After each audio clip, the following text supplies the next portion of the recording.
नमस्कार. जय जगदंब. श्री स्वामी समर्थ. मी धनश्री कुलकर्णी ॲस्ट्रोस्टार कन्सल्टन्सीमध्ये आपणा सर्वांचं स्वागत करते. आज आपण माहिती जाणून घेऊया त्रिपुरारी पौर्णिमेला कार्तिक स्वामींचं दर्शन घ्यायची वेळ कोणती आहे आणि तुम्ही काय करू शकता. दिनांक 15 नोव्हेंबर 2024 रोजी आपणा सर्वांना कार्तिक स्वामींचं दर्शन घेता येऊ शकते.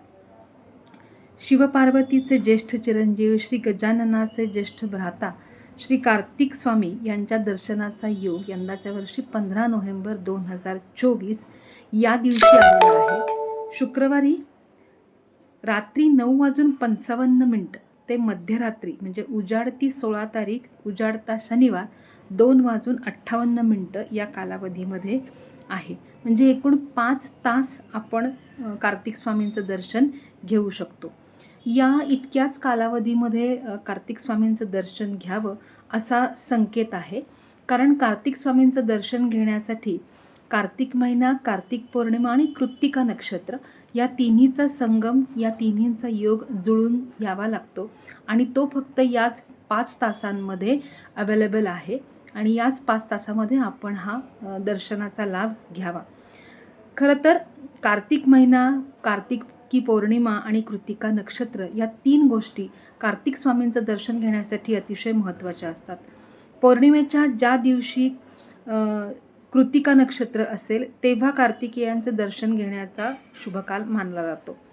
कार्तिक स्वामी कशाचे प्रतीक आहेत तर बल, बुद्धी, साहस आणि यशस्विता यांचं प्रतीक म्हणजे कार्तिक स्वामींना मानलं गेलेलं आहे. शिवगणांचा सेनापती म्हणूनही आपण कार्तिक स्वामींना ओळखतो.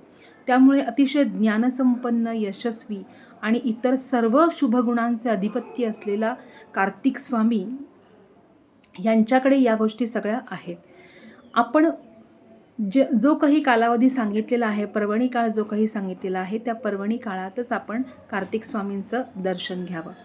कार्तिक स्वामींचं दर्शन घेतल्यानंतर संबंध वर्षामध्ये धनलाभाचं जातं हा माझाही वैयक्तिक अनुभव आहे. ज्यांना अनेक प्रकारच्या अडचणी आहेत त्यांनी या कालावधीमध्ये नक्की दर्शन घ्यावं.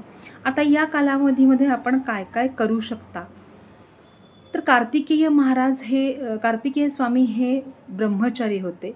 त्यामुळे दर्शनाच्या वेळी तुम्ही त्यांना दंड, पाण्याने भरलेला कमंडलू, 27 रुद्राक्षांची माळ, कमळाचे फूल किंवा कोणत्याही प्रकारची पांढरी फुलं आणि दर्भ अर्पण करण्याची पद्धती आहे. अनेक वेळेस आपण प्रतिकात्मकरित्या सोनंसुद्धा अर्पण करता येऊ शकतं. आता हे प्रतिकात्मक असल्यामुळे अगदी 100 मिलीग्रॅम असलं तरीसुद्धा चालेल.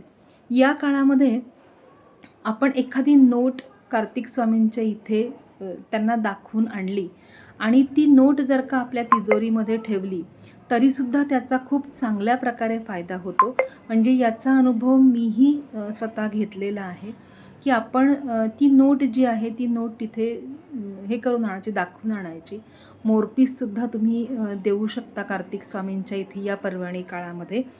आणि तसेच सर्वात महत्त्वाचे म्हणजे कार्तिक स्वामींच्या 28 नावांचा उल्लेख असलेलं प्रज्ञाविवर्धन स्तोत्र जे आहे त्या स्तोत्राचे जर तुम्ही तिथे बसून पाठ केलेत तरीसुद्धा त्याचाही आपल्याला चांगल्या पद्धतीने फायदा होऊ शकतो.